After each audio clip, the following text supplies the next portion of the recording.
وہ کبھی دھوکہ بازی نہیں کر سکتا، رعایا کے حقوق کو دبا نہیں سکتا، ان کی حق تلفی نہیں کر سکتا، اس لیے کہ صحیح بخاری اور مسلم کی حدیث ہے، نبی کریم صلی اللہ علیہ وسلم نے ایک وارننگ دی ہے، ذمہ داران اس پر غور کریں۔ نبی کریم صلی اللہ علیہ وسلم نے فرمایا ما من عبد یسترعیہ اللہ رعیتا، کہ ایسا کوئی آدمی جسے اللہ تعالیٰ اس کو رعایا دے دیتا ہے، یعنی عوام کی حکومت کا موقع دیتا ہے، یوم یموت وہو غاش لرعیتہ الا حرم اللہ علیہ الجنہ، اگر وہ لوگوں کے حقوق کے ساتھ دھوکہ بازی کرتا رہا تو اللہ تعالیٰ کے پاس وہ ایسے جائے گا کہ جنت اس پر حرام کر دی جائے گی۔ لوگوں کو حقوق نہیں دیا کرتا بلکہ ان کے حقوق خود دبایا کرتا تھا، ان کے ساتھ دھوکہ بازی کیا کرتا تھا، تو ایسا جو حکمران ہے جنت کی خوشبو تک نہیں پا سکے گا وہ۔ اور اسی طرح رسول اکرم صلی اللہ علیہ وسلم نے فرمایا ما من امیر یلی امور المسلمین ثم لا یجہد لہم وینصح لہم الا لم يدخل معہم الجنہ، کہ کوئی آدمی جس کو ذمہ داری کا موقع ملے، حکمرانی کا موقع ملے، اور پھر اس کے بعد وہ یہ کوشش نہ کرے کہ لوگوں کے مسائل حل کرے، وہ یہ کوشش نہ کرے کہ لوگوں سے خیر خواہی کا معاملہ کرے، تو وہ جنت میں داخل نہیں ہو سکتا۔ آپ نے ذمہ داری قبول کی ہے تو لوگوں کے ساتھ ہمدردی کا معاملہ کریں، لوگوں کے مسائل اور ایشوز کو سمجھیں اور اس کو سالو کریں، ان کے پرابلمز کو دور کریں، اور ان کے ساتھ بھلائی کا معاملہ کریں جہاں تک ان کو آپ فائدہ پہنچا سکتے ہیں، جو ان کے حدود ہیں اس کے اندر۔ اگر ایسے نہ کرو گے تو جنت کی خوشبو تک اس کو نہیں مل سکتی۔ اسی طرح سے نبی کریم صلی اللہ علیہ وسلم نے تو ایک مرتبہ دعا فرمائی، ذرا غور سے سنیں، یہ نبی کے الفاظ، یہ نبی کی دعا ہے، اور نبی کی دعا کی تاثیر سبھی جانتے ہیں کہ نبی کریم صلی اللہ علیہ وسلم نے فرمایا خاص طور پر اس آدمی کے بارے میں جو اپنی رعایا کے ساتھ، اپنے عوام کے ساتھ ہمدردی، شفقت، محبت کا معاملہ کرتا ہے، ان کے حقوق ادا کرتا ہے، اللہ تعالیٰ سے نبی صلی اللہ علیہ وسلم نے دعا کی کہ یا اللہ تو بھی ان پر مہربانی فرما۔ اور جو اپنی رعایا کے ساتھ ظلم کرتا ہے، زیادتی کرتا ہے، ان کے حقوق کو دباتا ہے، تو اللہ کے نبی نے اس کے خلاف بد دعا فرمائی کہ یا اللہ تو بھی اس کے ساتھ سختی کا معاملہ فرما۔ اب یہ ہمارا اپنا اختیاری مسئلہ ہوگا، جو ذمہ داران ہیں، چاہے تو نبی صلی اللہ علیہ وسلم کی دعا کے مستحق بنے، چاہے تو بد دعا کے۔ اگر نرمی کریں گے، محبت کا معاملہ کریں گے، اس کے لیے رسول رحمت کی دعائیں ہیں، اور اگر ایسا نہ ہو تو اس کے خلاف بد دعائیں ہیں کہ آپ کو اللہ نے ایک موقع دیا، آپ لوگوں پر ظلم کر رہے ہیں، آپ لوگوں کے حقوق کو دبا رہے ہیں، آپ لوگوں کے ساتھ غلط قسم کا معاملہ کرتے ہیں، تو یہ چیزیں آپ کو جہنم میں لے جانے کا سبب بننے والی ہیں۔ رسول اکرم صلی اللہ علیہ وسلم نے انصاف کرنے والے حکمرانوں کے بارے میں کیا باتیں بتائیں، اس کو دیکھیے امام نووی نے کس پیارے انداز سے ذکر کیا ہے کہ جو ذمہ دار ہے عادل اگر ہوگا تو اس کے لیے کتنا اونچا مقام، کیونکہ یہ تو اللہ کی پسندیدہ صفت ہے نا، جو اللہ تعالیٰ نے حکم دیا ہے، ان اللہ یأمر بالعدل والاحسان، اللہ تعالیٰ حکم دیتے ہیں کہ تم عدل کا معاملہ کرو، انصاف کا معاملہ کرو، وَأَقْسِطُوا إِنَّ اللَّهَ يُحِبُّ الْمُقْسِطِينَ، سورہ حجرات کے اندر جو بات بتائی گئی آیت نمبر 9 میں کہ تم انصاف کرو، کیونکہ اللہ کو یہ صفت بہت پسند ہے۔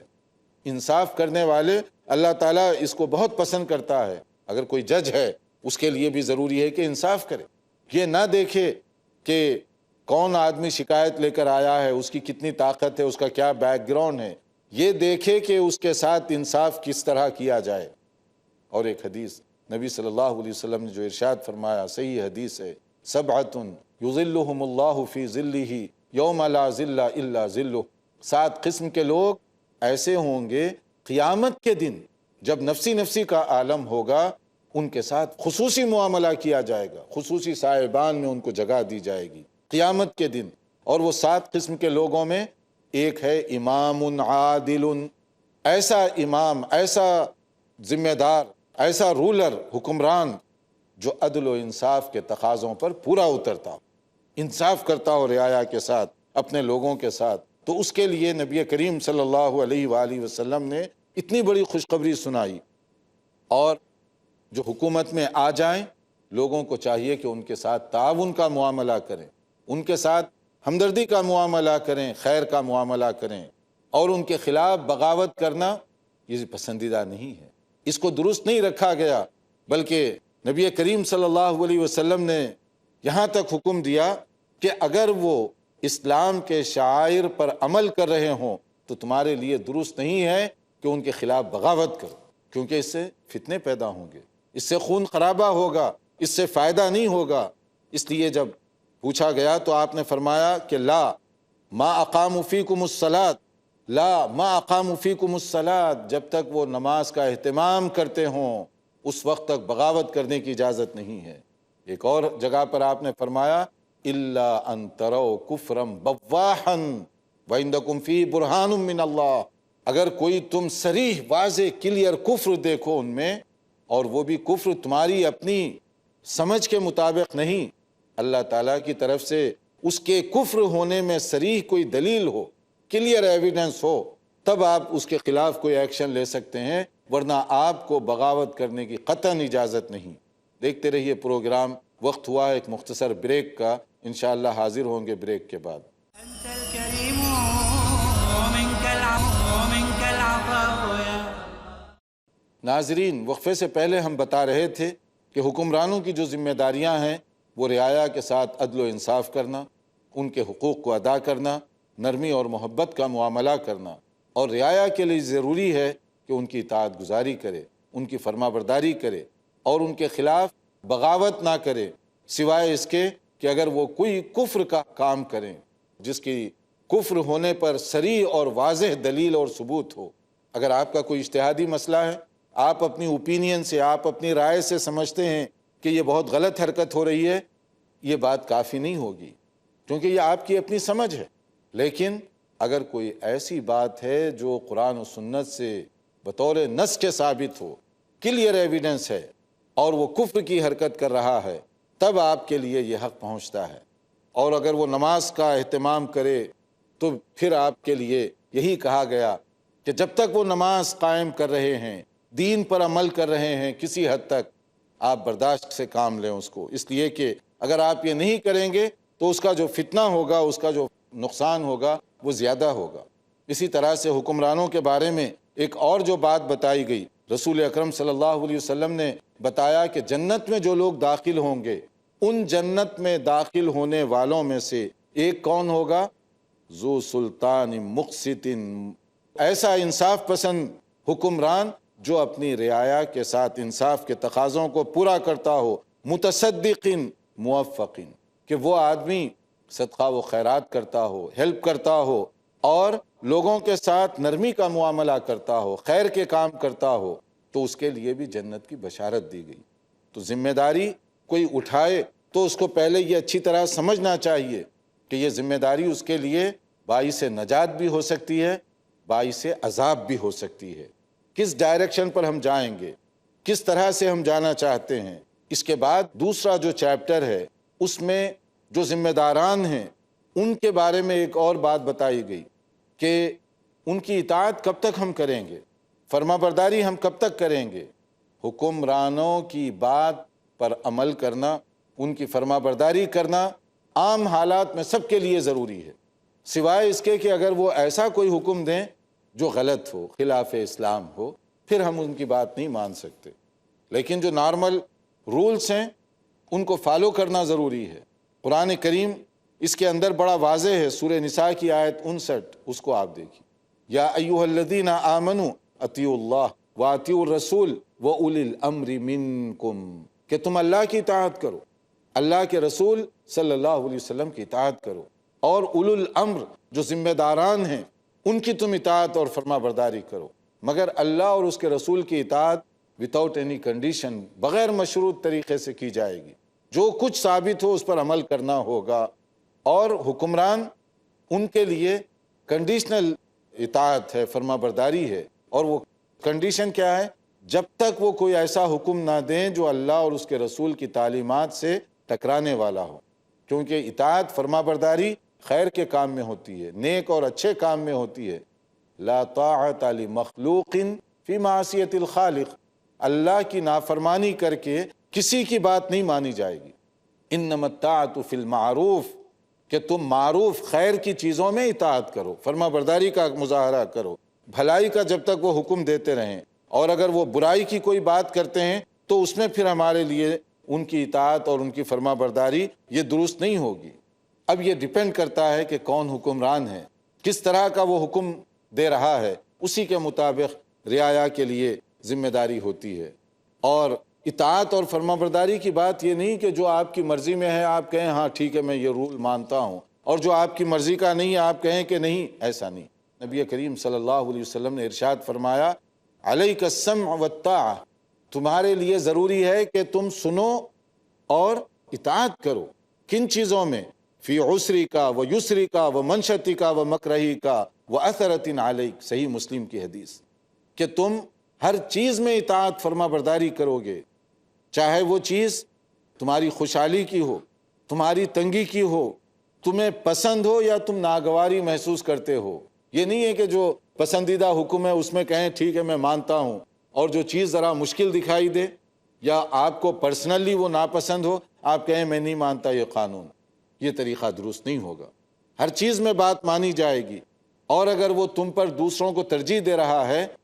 بظاہر دیکھنے میں لگتا ہے کہ آپ کے مقابلے میں وہ دوسروں کو پریارٹی دے رہا ہے، تو بھی جو ہے اس کی بات مانی جائے گی۔ ہاں، خلاف اسلام کوئی حکم دے پھر نہیں مانی جائے گی، خلاف شریعت کوئی قانون بنائے پھر نہیں مانی جائے گی۔ یہ اصول اور یہ قاعدہ ہمارے لیے شریعت نے مقرر کیا ہے۔ جہاں حکمرانوں کی ذمہ داریاں ہیں وہاں رعایا کی بھی ذمہ داریاں ہیں۔ یہ نہیں ہے کہ صرف ہم حکمرانوں کو دیکھیں کہ یہ کرو یہ کرو یہ کرنا چاہیے، وہ ایک طرفہ بات ہوگی۔ یا ہم یہ کہیں کہ صرف رعایا کو تمہارا کام فرما برداری کرنا، پیچھے چلنا، اطاعت گزاری کرنا، یہ بھی عادی بات ہوگی۔ دونوں کو ملانے سے بات پوری بنتی ہے۔ کچھ ان کی ذمہ داریاں ہیں، کچھ ان کی ذمہ داریاں ہیں۔ رعایا، عوام، پبلک، اس کو چاہیے کہ وہ اپنی حقوق کو سمجھے، اپنی ذمہ داریوں کو سمجھے۔ اسی طرح ذمہ داروں کو بھی چاہیے کہ وہ اپنی جو ذمہ داریاں ہیں، رسپانسبلٹیز ہیں، ان کو سمجھے اور اس کو پورا کرے۔ مانگ کر عہدہ لینا، عہدے کے لیے ریس اور کمپٹیشن لگانا شریعت کے مزاج کے خلاف ہے۔ شریعت اس کو پسند نہیں کرتی۔ عام اور نارمل حالات میں اگر آپ کو کوئی عہدہ دے دیا جائے تو آپ لے سکتے ہیں، اگر آپ سمجھتے ہیں کہ میں اس کو پورا کر سکتا ہوں، اس کے تقاضوں کو میں پورا کر سکتا ہوں۔ لیکن اس کو آپ کسی طرح سے حاصل کرنے کی کوشش کرتے ہیں تو پھر اللہ کی مدد آپ سے چھین لی جائے گی۔ اللہ کی مدد ایسے لوگوں کے لیے نہیں ہے کہ ایک مشہور صحابی ہیں حضرت عبد الرحمن بن سمرہ رضی اللہ تعالیٰ عنہ، وہ بیان فرماتے ہیں کہ نبی کریم صلی اللہ علیہ وسلم نے اسی عمارت کے بارے میں، حکومت کے بارے میں، ذمہ داری کے بارے میں جو ارشاد فرمایا کہ فَإِنَّكَ إِنْ أُعْطِيتَهَا عَنْ غَيْرِ مَسْأَلَةٍ أُعِنْتَ عَلَيْهَا، اگر بغیر سوال کیے، طلب کیے آپ کو ذمہ داری دی جاتی ہے تو پھر اللہ تعالیٰ کی مدد بھی آپ کے ساتھ ہوگی، کیونکہ آپ اس کے لینے کے لیے حریص نہیں تھے، آپ نے اسٹرگل اور کوشش نہیں کی، لیکن آپ کی صلاحیتوں کا اعتراف کرتے ہوئے آپ کو وہ ذمہ داری دی گئی تو اللہ کی مدد بھی آپ کے ساتھ ہوگی۔ وَإِنْ أُعْطِيتَهَا عَنْ مَسْأَلَةٍ وُكِّلْتَ إِلَيْهَا، لیکن اگر آپ کو مانگنے کی وجہ سے وہ دیا گیا پھر اب آپ جانیں وہ ذمہ داری جانیں۔ اللہ کی مدد تو نکل گئی وہاں سے، اب آپ پھنسے اس کے اندر۔ اگر خیر کریں گے تو خیر کی بات خیر سے ہوگی وہاں، لیکن اگر آپ ذمہ داری مانگ کر لیتے ہیں، اس کا حق ادا نہیں کر سکتے تو یہ قیامت کے دن ندامت اور پچھتاوے کا باعث بنے گا، آخرت کو تباہ اور برباد کرنے کا یہ سبب بن جائے گی۔ یہ چیز دونوں چیزوں کو سوچنا چاہیے۔ ایک مشہور صحابی حضرت ابو ذر غفاری رضی اللہ تعالیٰ عنہ، ایک مرتبہ انہوں نے خواہش ظاہر کی اسی حکومت کی یا کسی ذمہ داری کی، تو نبی کریم صلی اللہ علیہ وسلم نے کس طرح تربیت فرمائی۔ آپ نے یہ نہیں کہا ایک بڑے صحابی تھے اس لیے انہوں نے جو کہا وہ دے دیا، نہیں، اور صحابہ کا بھی چونکہ آہستہ آہستہ سیکھ رہے تھے چیزیں، دین اور شریعت کی باتیں آہستہ آہستہ معلوم کر رہے تھے، تو نبی صلی اللہ علیہ وسلم نے فرمایا یا ابا ذر انک ضعیف، کہ ابو ذر تم کمزور ہو، چاہے وہ جسمانی طور پر یا حکومت کے تقاضوں کے اعتبار سے، کیونکہ ہر کام کی اپنی کچھ ذمہ داریاں ہیں، اس کے کچھ تقاضے ہیں، اور اگر وہ تقاضے آپ پورے نہ کر سکتے ہوں نہ لیں۔ جیسے ایک انجینئر کے کچھ تقاضے ہوتے ہیں، ایک ڈاکٹر کے کچھ تقاضے ہوتے ہیں، ایک وکیل کے کچھ تقاضے ہیں، ایک ٹیچر کے کچھ تقاضے ہیں، ایک لیبر جاب کرنے والے کے اپنے کچھ تقاضے ہیں، اور اگر وہ آدمی اس کا کیپیبل نہ ہو پھر بھی وہ کام کرنا چاہتا ہے، تو اس کا نقصان اٹھائے گا وہ. حتیٰ کہ آپ ایک لیبر جاب ہے اور اگر آپ فزیکلی فٹ نہ ہوں تو وہ کام نہیں کر سکتے، اس کا بلکہ الٹا نقصان ہوگا آپ کو. ایک آدمی جو اعلیٰ ذہین ہو، بہت زیادہ اس کا دماغ ہو، اور اس کو آپ لیبر جاب دیتے ہیں، ہو سکتا ہے وہ کام نہ کر سکے. جو آفس میں بیٹھ کر اس کے مقابلے میں بہت بڑے کام وہ کر سکتا ہے، کیونکہ ہر ایک کی اپنی صلاحیتیں الگ الگ ہیں، ہر ایک کا اپنا انداز الگ الگ ہے. تو نبی صلی اللہ علیہ وسلم نے فرمایا کہ تم میں کمزوری ہے. اس کا مطلب یہ نہیں کہ وہ صحابی کی پوزیشن کوئی کم تھی، بلکہ ہر ایک کی اپنی کچھ صلاحیتیں، کچھ کوالٹیز ہیں، اس کی بنیاد پر آپ نے کہا تم میں یہ کمزوری ہے. وَإِنَّهَا، اور یہ جو حکومت ہے یہ کیا ہے؟ امانتن. وَإِنَّهَا يَوْمَ الْقِيَامَةِ خِزْيٌ وَنَدَامَةٌ إِلَّا مَنْ أَخَذَهَا بِحَقِّهَا. یاد رکھو یہ جو ذمہ داری ہے حکومت کی، یہ ایک امانت ہے، اور یہ امانت کا تقاضا کیا ہے کہ قیامت کے دن جو تمہارے حق میں بھی ہوگی یا تمہارے خلاف ندامت، پچھتاوا اور ہیوملیشن کا ذریعہ بھی بن سکتی ہے، سوائے اس کے کہ جو آدمی اس کو لے اور اس کا حق ادا کرے. وَأَدَّى الَّذِي عَلَيْهِ فِيهَا، یعنی اس کی پوری ذمہ داریوں کو سمجھے، ادا کرے. اگر اتنی صلاحیت ہے تو پھر ٹھیک ہے، اور اگر یہ نہیں ہے تو قیامت کے دن ندامت، پچھتاوا اور حسرت ہوگی، اور اس وقت وہ خواہش کرے گا کاش میں نہ لیا ہوتا، کاش میں حکومت میں نہ گیا ہوتا. لیکن اس وقت اب انجام بھگتنا ہوگا، اور وہ انجام بھیانک جہنم کی شکل میں سامنے آنے والا ہے. نبی کریم صلی اللہ علیہ وسلم نے آپ نے ان ایڈوانس وارننگ دی کہ جو لوگ حکومت لینے کے لیے کوشش کرتے ہیں، اسٹرگل کرتے ہیں، ان کو سمجھنا چاہیے. نبی صلی اللہ علیہ وسلم نے کیا ارشاد فرمایا؟ صحیح بخاری کی حدیث، اتھینٹک حدیث، فرمان رسول صلی اللہ علیہ وسلم جس میں یہ کوئی شک و شبہ نہیں. آپ نے فرمایا کہ انکم ستحرسون علی الامارہ وستکون ندامتا یوم القیامت. تم حرص کر کے حکومت لینے کی کوشش کرو گے، ایسا دور آئے گا، یاد رکھو قیامت کے دن یہ تمہارے لیے ندامت کا ذریعہ بننے والی ہے، یہ تمہارے پچھتاوے کا ذریعہ بننے والی ہے. تو ان کے لیے تو یہ درست ہے جن کے اندر یہ اہلیت ہے اور وہ اس کے تقاضوں کو پورا کر سکتے ہوں، اور اگر وہ ان کے تقاضوں کو پورا نہیں کر سکتے تو ان کے لیے وہ تباہی اور بربادی کا سامان فراہم کرنے والی ہے. اس لیے آدمی کو کوئی ذمہ داری لینے سے پہلے اچھی طرح سے سوچنا چاہیے کہ اس کے پاس کتنی صلاحیت ہے، وہ کون سا کام کر سکتا ہے اور کون سا کام اس کے لیے مشکل ہے، تاکہ یہ نہ ہو دنیا تو گزر جائے مگر آخرت میں ندامت، پچھتاوا اور جہنم کے عذاب کو بھگتنا پڑے. اللہ تعالیٰ سمجھنے کی توفیق عطا فرمائے. والسلام علیکم ورحمۃ اللہ وبرکاتہ.